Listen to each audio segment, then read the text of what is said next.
Hello champion, एईडीओ की तैयारी शुरू है ना। तैयारी शुरू कर दी होगी, जैसे सब करते हैं आपने भी स्टार्ट कर दिया होगा। फॉर्म भरना, इसके साथ किताबें खरीदना, किसी क्लास कोचिंग क्लासेस को ज्वाइन कर लेना, कहीं पे बैठ के तैयारी शुरू कर देना, यही होता है ना सामान्यतः। नॉर्मली क्या करते हैं हम लोग, करते क्या है जब हम कोई भी एग्जामिनेशन को टारगेट करते हैं तो सामान्य स्टूडेंट यही करता है कि चलो उससे रिलेटेड सिलेबस को देखते हैं, किताब लेके आते हैं, पढ़ना शुरू करते हैं, एग्जाम देंगे। और ये आपको क्या लगता है, इस एईडीओ के एग्जामिनेशन को जो पहली बार दे रहे हैं, यानी जिनका ये पहला एग्जामिनेशन होगा अपने एकेडमिक कैरियर के बाद का, उनको अभी हटा देते हैं, उनको अभी समझ में नहीं आएगा। ये उनके लिए जो इसके पहले एग्जामिनेशन दे चुके हैं, यानी आपने बीपीएससी का दिया होगा, आपने एसएससी का दिया होगा, आपने यूपीएससी दिया होगा, कोई भी एग्जामिनेशन मान लो इसके पहले आपने दिया, यही किया है ना कि एग्जामिनेशन है, फॉर्म भर देते हैं, तैयारी स्टार्ट कर देते हैं। अच्छा, हमारे पास अभी 6 महीने का समय है, 3 महीने का समय है, हमें ये करना है, और हम एग्जाम की तैयारी स्टार्ट कर देते हैं। एक बात बताओ, सब तो यही कर रहे हैं ना, सब तो यही कर रहे हैं। अच्छे से समझिए हम जो समझाना चाह रहे हैं। और आपने भी इस एग्जाम के पहले यही किया था, आपने भी इस एग्जाम के पहले यही काम किया था, रिजल्ट नहीं आया। एक बार सोचने की कोशिश की कि आखिर क्यों रिजल्ट नहीं आया। तो आप में से कुछ लोगों का होगा कि सही से करंट अफेयर्स नहीं पढ़ा था सर, सिली मिस्टेक हो गया, प्रेशर था, अलग अलग बातें, अलग अलग एक्सक्यूज के फॉर्म में आप उसको बाहर निकालो। क्या लिटरली यही सिर्फ था? ये भी था, ये नहीं कहते ये नहीं था, लेकिन सिर्फ यही था।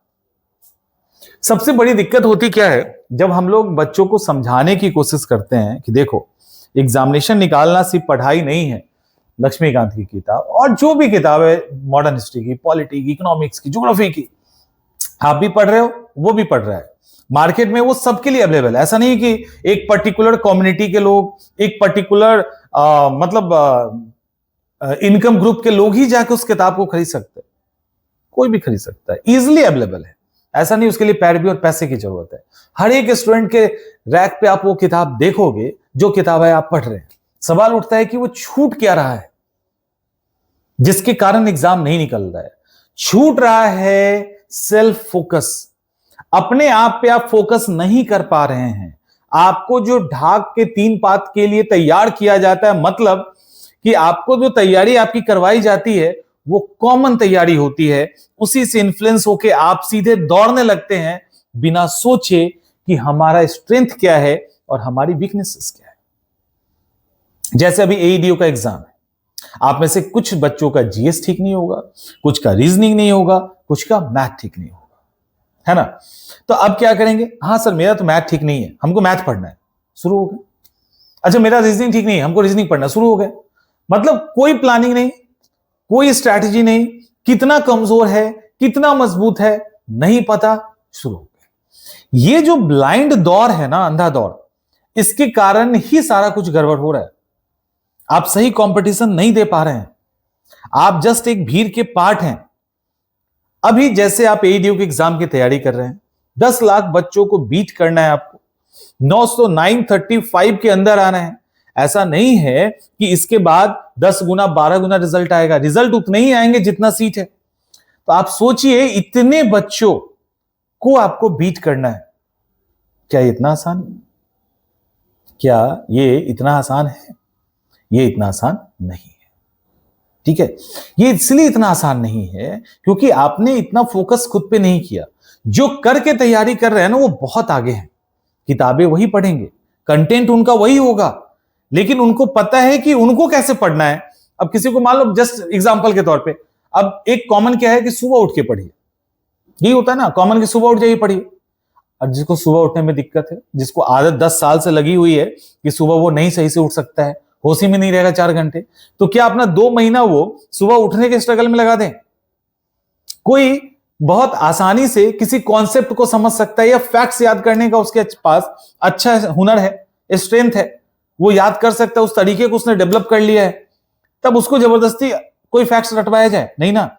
तो ये आपको पहचानना पड़ेगा, आपके अंदर ये हुनर हो सकता है या टैलेंट आपका हो सकता है कि आप 4 घंटों में एक अच्छा खासा चैप्टर रीड कर लेते हो, 4 घंटे में बहुत अच्छा खासा सिलेबस कवर कर लेते हो, ये आपका टैलेंट है। वो देख के दूसरा कॉपी करेगा तो कहां तक चलेगा? तो एक्चुअली हम कॉपी पेस्ट कर रहे हैं। और एग्जाम निकालने का मतलब ये नहीं है कि आप बहुत तेज हो, आपका आईक्यू लेवल बहुत हाई हो, नहीं। एग्जाम उन्हीं का निकलता है जो खुद को समझते हैं। यदि आपने खुद को समझकर तैयारी स्टार्ट की तब फिर कभी दिक्कत नहीं होगा। अब just exam like exercise daily करना है। अब एक्सरसाइज किसको हार्ड करना है, किसको आसान करना है, किसका फिजिकल मेंटल कंडीशन क्या है, उसके अकॉर्डिंग प्रिस्क्राइब किया जाता है ना कि आपको इतना इतना करना है। वही चीज पढ़ाई के अंदर है।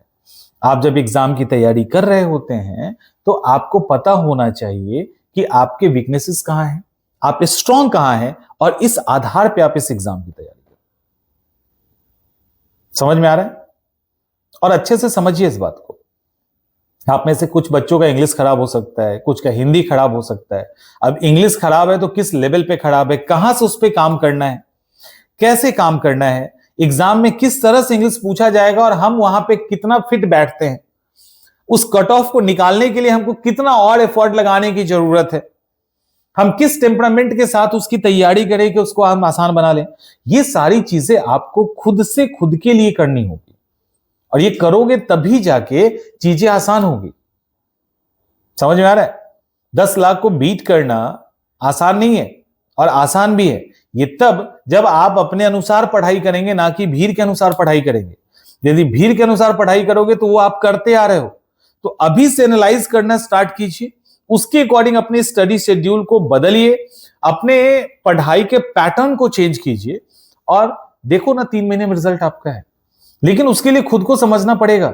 और जब भी कभी क्लास के दौरान भी, मतलब बहुत ही प्रैक्टिकली हम बता रहे हैं आपको, और बहुत ही मतलब एक लंबा एक्सपीरियंस है कि क्लास के दौरान हो या यूट्यूब प्लेटफॉर्म पे हो, जब भी इस तरह के टॉपिक पे बात करते हैं जिसपे अमूमन लोग नहीं करते हैं, तो उनको लगता है ये सबसे बेकार की बात है। इसकी जगह 10 फैक्ट पढ़ा दिया गया होता है, इसके जगह पे 4 क्वेश्चन आंसर करवा दिए गए होते तो ज्यादा काम का था। नहीं, वो तो बहुत आसान है, बहुत आसान है। एक्चुअली मुश्किल होती है रणनीति पे काम करना। देखते हो रणनीतिकार को सबसे ज्यादा पैसे मिलते हैं, जो स्ट्रैटेजी पे काम करता है, जो स्लोगन पे काम करता है, जो किसी भी कंपनी के अंदर उसके ग्रोथ पे काम करता है। वो काम नहीं कर रहा होता है, वो आइडियाज दे रहा होता है, काम उसके अकॉर्डिंग होता है। तो यही वो आइडिया है, यही वो मेंटरशिप है जिसके अंदर जब आप पढ़ोगे तब फिर आप जो मेहनत कर रहे हो वो उस मंजिल तक पहुंच जाए। तो ये इंपॉर्टेंस रखता है और इसका बहुत अभाव है। तो कोशिश कीजिए उसको इंप्रूव करने का। नहीं कर सकते हो तो जो भी इस तरह के लोग हैं उनके साथ जुड़ के उनके गाइडेंस लीजिए, ताकि इतने कम समय में, इतने टफ कंपटीशन में आप एक अच्छा रिजल्ट दे सकें। ठीक है? तो अच्छे से तैयारी कीजिए। कहीं कोई दिक्कत हो तो CIA का प्लेटफॉर्म आपके लिए है, और हम लोग यहाँ पे तैयारी करवा रहे हैं। आपको दिक्कत है तो आप हमारे साथ जुड़ सकते हैं, अदरवाइज ठीक है, आप अच्छे से प्रिपरेशन कीजिए। हम तो यही चाहते हैं कि आप मेहनत जो कर रहे हो ना वो सफल हो जाए, वो एग्जीक्यूट कर जाए। ठीक है, चलिए मिलते हैं नेक्स्ट सेशन।